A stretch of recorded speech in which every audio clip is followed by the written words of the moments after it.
Hello everyone, this is Dustin from Tech4Humans. Today we're doing something in conjunction with the Minneapolis Media Institute. It's actually the institution where I work as an instructor in the animation and game design program. Today we're going to be talking about Blender. Some of our graduates, when they get out of school, they are interested in learning some new tech that's license free and all that good stuff. And Blender is one of those programs that came up, and I actually know Blender pretty well. While we don't formally teach Blender at Minneapolis Media Institute, we do cover how to use it to some extent because there are some features in it that work really well, and I encourage my students to include it in their workflow. So today we're going to be looking at Blender 2.74. This is the latest release. They're on the verge of putting out 2.75. And that's, pretty awesome. So, we're starting here at the splash screen, and I'm assuming, if you're watching this, you're going to know a fair amount about Maya, but not a lot about Blender. The first thing I'm going to tell you is in the splash screen, you're going to see interaction. You're going to have some people tell you, hey, they have a Maya interaction preset. My biggest piece of advice, don't use it. It's not going to do nearly as much as you want. It's going to change around some features that are going to be more Maya-like. It's going to mess with your shortcut keys and generally screw up why Blender is good. And most importantly, when you go out and you go, how do I do this in Blender? They'll usually give you a series of shortcut keys, and those aren't going to work anymore. And that's going to be really annoying, especially if you're following along with any tutorial that I'm going to be giving you. So I don't recommend using these at all. Just use the Blender default. Best to just know how to use the program, right? If Maya had a, Photoshop presets for its interaction, I wouldn't recommend using that. You want to use the program as it's intended to be used. Otherwise, any information you get out there is just not going to work. So we'll just leave this alone. We'll go ahead and click on our main viewport. I recommend right-clicking. It'll make things a little bit easier if you want to keep track of what's going on here. This is the standard Blender layout. Before we get started specifically with what all this is, if you're going to be following along with a series of tutorials, kind of learning the basics of Blender, I would recommend following along with this procedure. So go to File, User Preferences. What we're going to do is we're going to engage a couple of add-ons.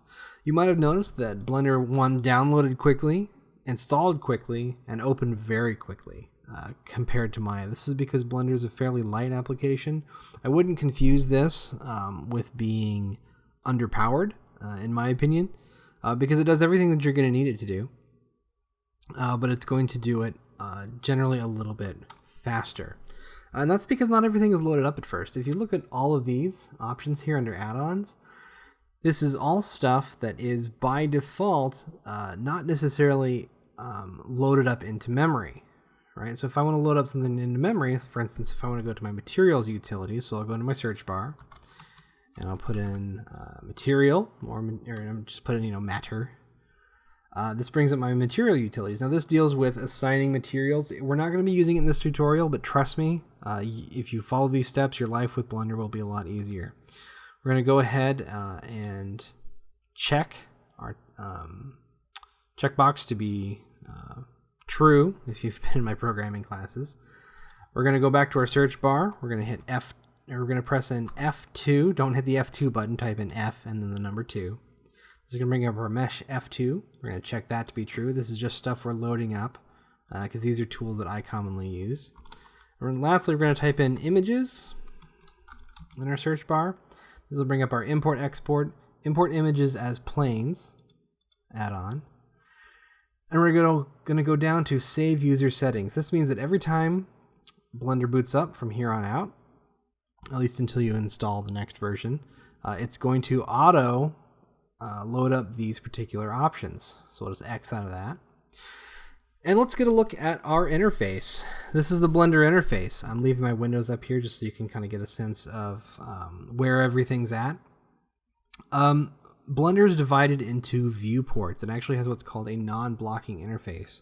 Except for the window that you just saw there and a few very select others, Blender at no time has a billion floating windows to block your viewports. You don't have to sort anything through, or sort through various UV windows and material windows blocking your 3D viewport. Everything is arranged almost like a neat little puzzle on your screen. So Blender is extremely nice for that reason. Now each of these viewports here, we've got a couple of viewports. We have our main 3D viewport, right? That's defined by this region right here, all the way over to these little hatches. Those will become important in a moment. Comes all the way down here, and it has a 3D viewport here as well as this menu bar right here. All right? You can always tell it's a menu bar because there's this little up-down button here. If you click on that, it'll bring up your editor types, which is very handy.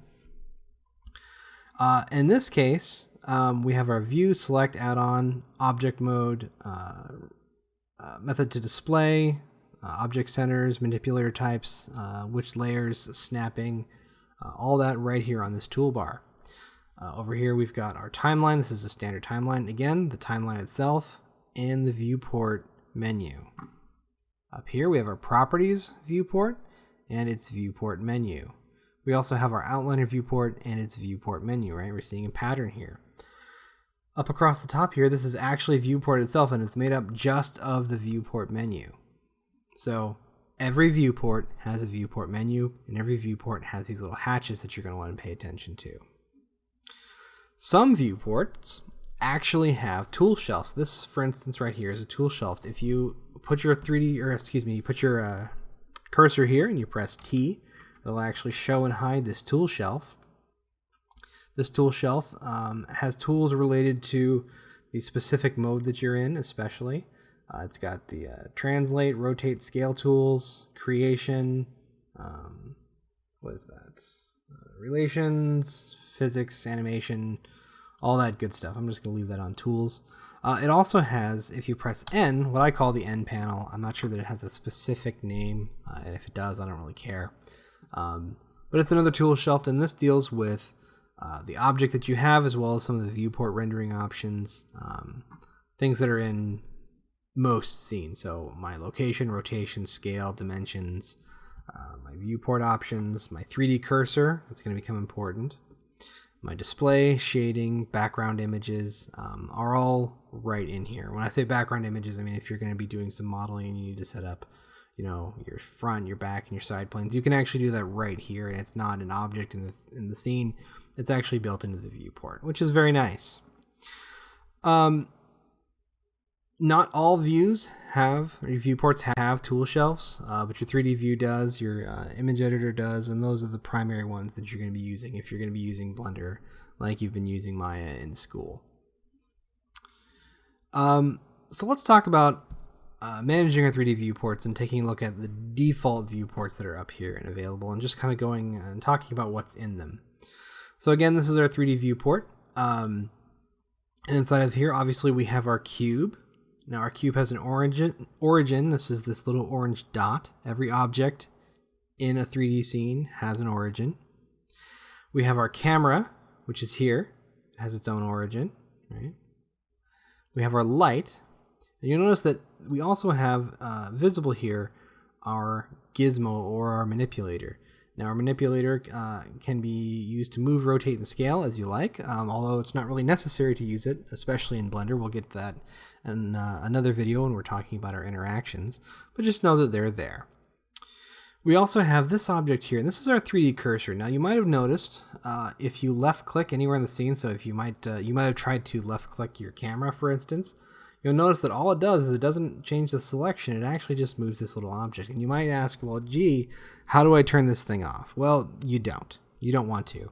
The best way to describe what a 3D cursor is it's a lot like the 2D cursor you might find in Microsoft Word. It says, where am I going to put new objects? Where am I going to apply changes? It seems a little weird at first, but it's kind of like a HUD in any kind of game you might be using. Eventually, you learn to ignore it when you don't need it, and your eyes snap right to it. It becomes important when you are using it. So for right now, don't get frustrated. If you find that it ends up in a weird place, don't worry about it. Just hover your mouse in the 3D viewport, hit N, where you see 3D cursor, you'll see location. In any one of these boxes, just right click and select reset all to default values, and that'll put it right back in the center, which is where I usually like to keep it anyway. A couple other features of the 3D viewport. You'll see the grid, which is a standard grid. Each of these grid squares is one unit in Blender. This can also be seen as one unit in Max, Maya, or Unity, or even Unreal. We also have our miniature, our mini axis here. This helps us kind of orient ourselves and know which axis is up. In this case, X and Y are our planar axes, and Z is our up and down axis. We also see a selection list here, right? So if I select my cube and my camera, we'll learn a little bit about that. It tells us what we have selected and what is our active object. Now I'm going to emphasize active object when I'm talking about Blender because it's fairly important. Just as a heads up, I'm holding down Shift to select multiple objects with my right mouse button, not my left. You'll notice that as I select them, I'm actually changing which one is more of a bright orange, which one's a dark orange. That is my active object. That means that is the last object that I've selected. That is the one that Blender is going to use to perform any operations that involve keeping track of a central object or a primary object. So that is largely the 3D viewport. Keep in mind here, my object mode deals with whether I'm in object mode or edit mode. It can handle weight paint, vertex paint, sculpt mode, even texture paint inside of Blender. The viewport shading deals with rendered mode, material mode, texture mode, solid, wireframe, and so on. We'll get into switching between those modes a little bit later. Our pivot point deals with where our pivot point exists in certain options. In this case, you can see it as our active element. Remember our active element. Our median point, which is what it's currently set to, which is grabbing all of the objects and finding their center. Individual origins, which would, let's say, scale the objects based on their individual origin points.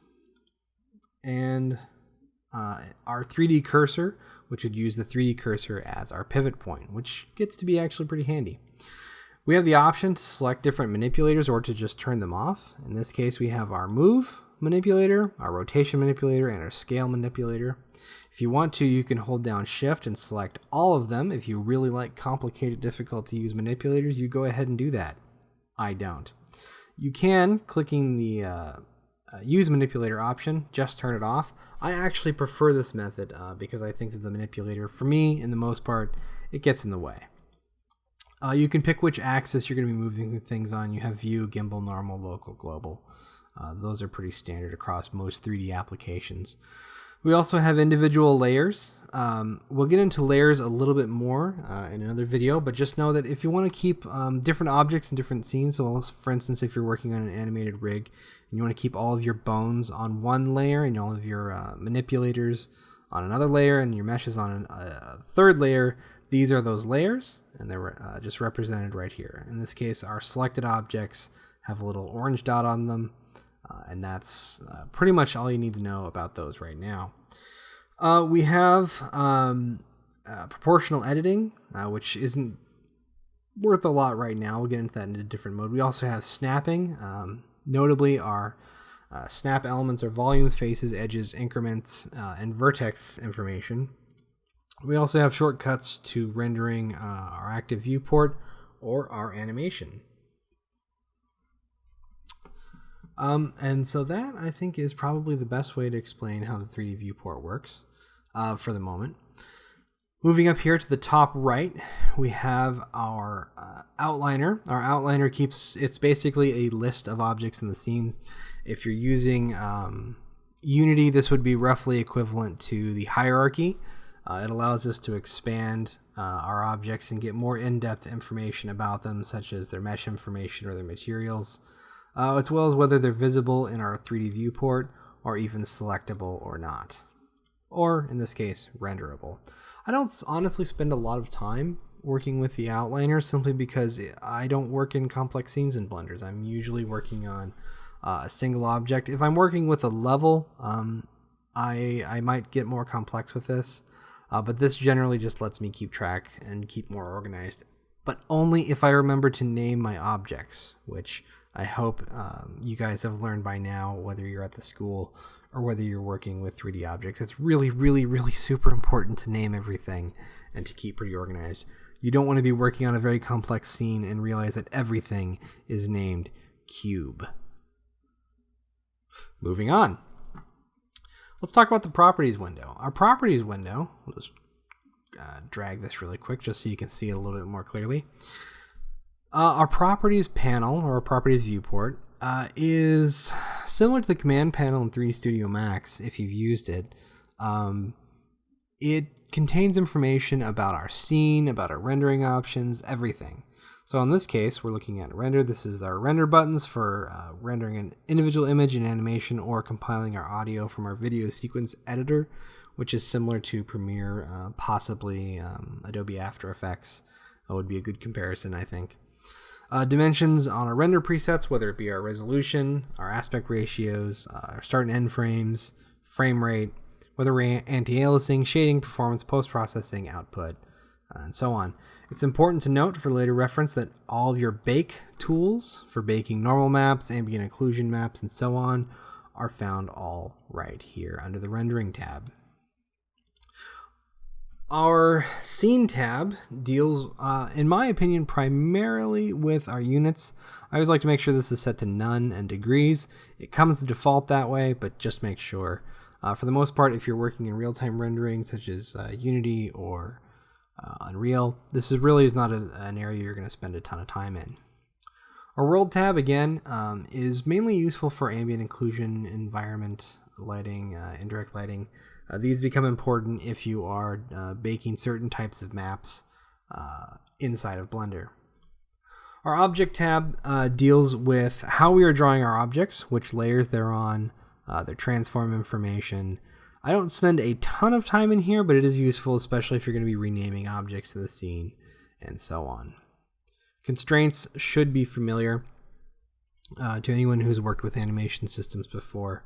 Our track to limiting rotation scale, copying scale rotation of different objects is pretty straightforward to anybody who's used it, especially if you're going to be doing animation inside of Blender or working with mocap data or anything like that. You'll find that these are familiar enough. Our modifier panel deals with standard modifiers that you might find inside of Maya. Max, I would say, is probably the most similar to this, in that if you want to do anything inside of Max, you have to put a modifier on it. So for instance, if you want to deal with mirroring, setting up multi-resolution, solidifying or using subdivision surfaces, using arrays is very commonly found in here. I don't find a lot of UV project or UV wrapping options here. There's better ways of doing it in Blender. You do see armatures in here, so if you're setting up a rigged animation, you'll see it used here. Otherwise, your displacement maps are big ones that you'll use. Simulate, these will be applied, but they'll be applied from another tab. Just be aware that they are here. Our mesh tab is probably, in my opinion, one of the most useful ones, primarily because of your UV maps, which lets you specify different UV layouts that you can use for certain materials and so on. These do translate into Unity and Unreal very well. In Unity's case, you have one unwrap for the actual texture information, and one is reserved for light baking. Useful in here is the vertex groups. This allows you to take a cube and set up certain vertices that are in a group and can be easily selected, but this can also be used to selectively apply, for instance, displacement maps to certain vertices on a mesh.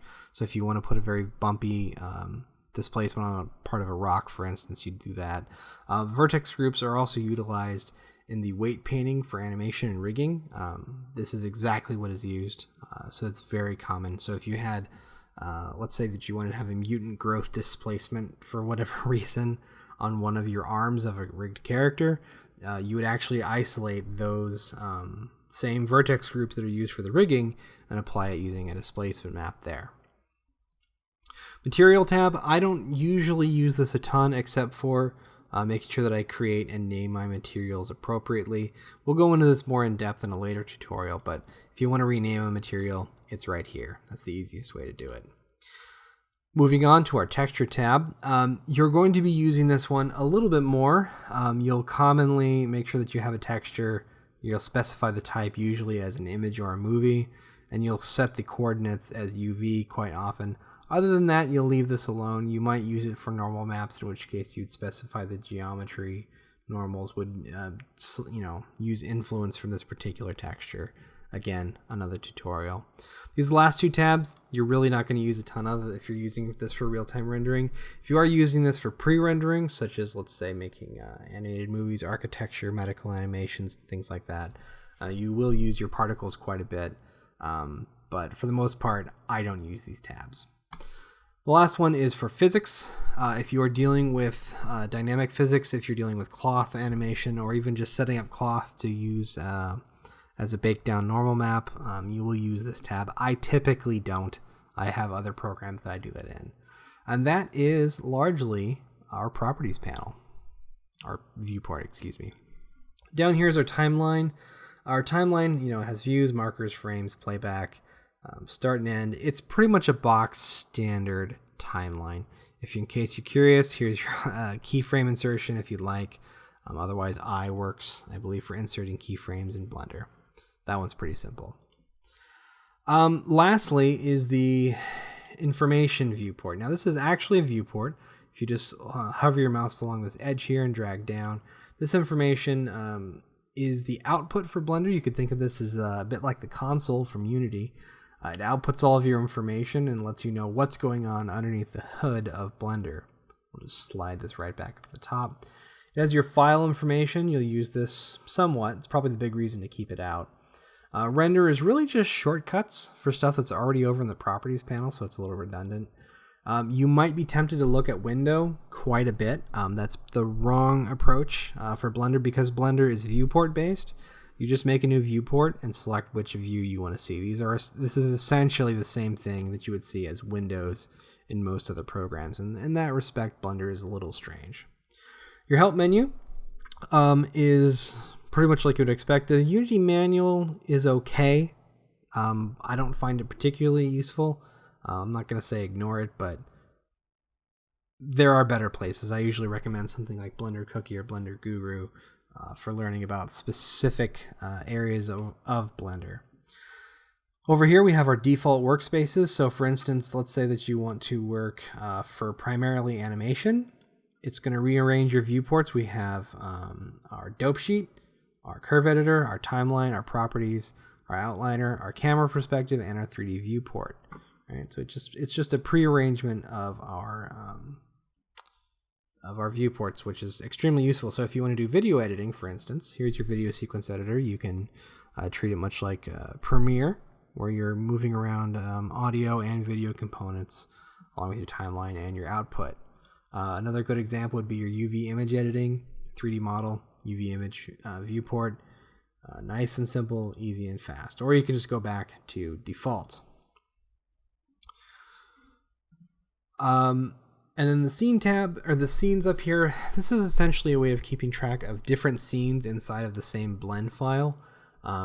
I don't use this a ton. I think it would be a little bit confusing for the most part. You could really screw things up if you use this too much. If you're going to be using this with Unity, do not use this.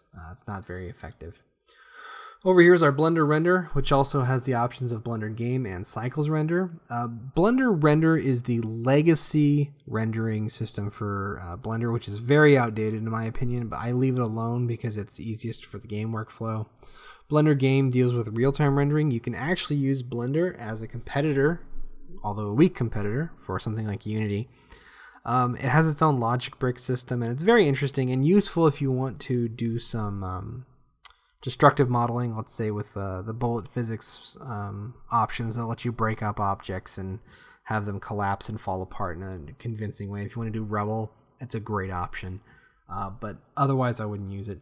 Cycles, if you're going to be doing some pre-rendering like you would do in Mental Ray or something like that, is a good option, but it's node based, and if you're not very into compositing with nodes, I would avoid it. I'm going to leave this on Blender Render for now. Up here is where we store our information. Usually we see this type of information such as verts, faces, tries, and objects, lights in the scene. We usually see that in the 3D viewport, not in Blender. It's always kept up here, nice and handy wherever you need it. and that is largely a tour of the viewports that by default show up in Blender. So let's talk about adding viewports and removing viewports. We'll talk about the legacy method of adding a viewport first. So if you notice, the viewport menus highlight a little bit when we toggle back and forth. So if you see this is kind of lighting up and darkening here, if I hover over this line and I see my cursor change to a dual arrow setup, I can right click on that edge and I can choose to split or join an area. If I click split area, depending on which viewport my cursor is in, I'll have a line drawn here. And this is going to let me split that viewport into two. I'll left click to confirm that. And now I have two 3D viewports, and they're for all intents and purposes entirely different viewports. I can change this into anything that I want. So if I want another properties viewport, I can just select my properties. And voila, I have a new viewport. If I want to get rid of this viewport, as long as it's matching up parallel completely top to bottom, right? These are the exact same size. I can actually right click on that edge again and hit join area. We have an arrow pop up that's going to stretch one viewport over top of another and get rid of the other one. In this case, I'm going to get rid of my new redundant properties panel. Gone. That's the legacy way. That's actually the way that I tend to do it the most. But another way is to actually pay attention to these little hashes. These hash marks are in the top right and the lower left corner of Blender. And this is very useful because if I drag down, I'll create a horizontal window. Or if I drag left, for instance, I will create a vertical divide. If I want to get rid of these, it's just as easy as dragging, overwriting the other window. We get that same arrow effect. And we can just get rid of these extra viewports. So it's a very handy way of adjusting your viewport, managing what you're seeing and what you're not. To give you an idea, I very commonly will model with just one window. So to give you an idea of my default layout, let's see if I can do this effectively. I'm going to go ahead and get rid of my timeline right here, right? So we'll go down, get rid of this. We'll get rid of my properties panel and my outliner. And this is, for the most part, how I actually model. I get rid of almost everything and just work straight in Blender this way. So we'll just go back. We'll reset, create a dual window here, extra window here, and bring up another window here. Now I've got a whole bunch of these viewports. Now if I want to change this viewport to what I had, I actually can go to these buttons here on the side. This is where these become important. These are my editor types, or my viewport types. In this case, I want to change to an outliner. So I'll just go down to outliner, right? Here, I'll go to my properties panel. Now, the properties panel, the viewport always goes up to the top, which can be a little distracting for some people, but this is a little bit easier to understand, easier to see. If I wanted to move down, I would just right click right here in my viewport menu, or the header as it's called, and I would go flip to bottom. And that, frankly, is more confusing, so we'll just put that back. We'll flip it back to the top. We'll set this to our timeline. And now, for all intents and purposes, we are back to our default layout, which is pretty handy. You can also use the shortcut method if you like, and those are using your Shift F something buttons. So for instance, if I want to change my 3D viewport to a properties window, I'll put my mouse in my 3D viewport and I'll hit Shift F9, right? And it's the same thing as my property windows. It just stretches to fill that entire viewport. So some people can look at that and make sense. It doesn't make any sense to me. So I'll change that quickly back to a 3D viewport. In that case, it's Shift F5. Another good one, I'll just make a new viewport here by dragging out on my hashes, is Shift F10. Those are probably my most common ones. And this is my UV image editor, so if I want to unwrap something really quickly or mess with the texture, I can do it from my Shift F10 in that viewport. So I'll go ahead and get rid of this. Again, we'll drag on the hatches and move it back, and our viewport is wonderful again. Now, a couple of last things. When using Blender, and this will pretty much wrap up our video for today. When you're using Blender, make sure that you're paying attention to where your hands are. you're going to have one hand on your mouse and one hand hovering over your keyboard. When you're using Maya, you might keep your thumb or your pinky on the Alt key or whatever, keep it near the Q, W, E, R, T, or the QWERTY keys. You don't actually do that with Blender. You actually keep it moving around because it's unnecessary to keep it in such a specific place. Blender is meant to have you use as much of both of your hands as possible. This helps cut down on the repetitive stress. So, just keep in mind you're going to keep your offhand. I'm not going to say your left or right because, if your mouse hand is your left hand, then it'll be your right hand. But keep your offhand ready to move across the keyboard, including your full keyboard, right? So we're going to be using our numeric keypad keys just as much as our regular alpha keys on the main part of the keyboard. The next thing that you're want to keep in mind is where your cursor is. Where your cursor is makes a huge difference. So if I'm toggling my T panel here, for instance, right? If I move over to my properties panel or my properties viewport, that T shortcut is no longer going to work. So the shortcuts that you're going to use are entirely dependent on where your mouse cursor is. So it's very important to keep in mind. A few last things we'll talk about in this video, just as a wrap up, is moving around in the scene. If you want to rotate around to the object that you have selected, you just hold down your middle mouse button or your scroll wheel button and just rotate around. You don't have to hold Alt or anything like that. It's just right there in that one button. If you want to pan, just use your middle mouse button again and hold Shift, and you'll be able to pan left or right. Okay. Zooming in and out, scroll wheel, just like you'd expect. Now what you might not expect is if you want to focus in on an object, it's not the F key like it is for Maya or Unity. You're actually going to use what's called your full stop key. Your full stop key is the period key connected to your numeric keypad. So if you look at your enter key on your number pad, and you'll see the delete key, and that is also a period key. That's actually called the full stop key. So if you hit your full stop key, you'll zoom in on the object you have selected, and that is what you'll rotate around. So if I pull out, select my light with my right click, and hit my full stop key, now I'm rotating around my light. I'm focused on that. Go back to our cube, hit the full stop key, and there we go.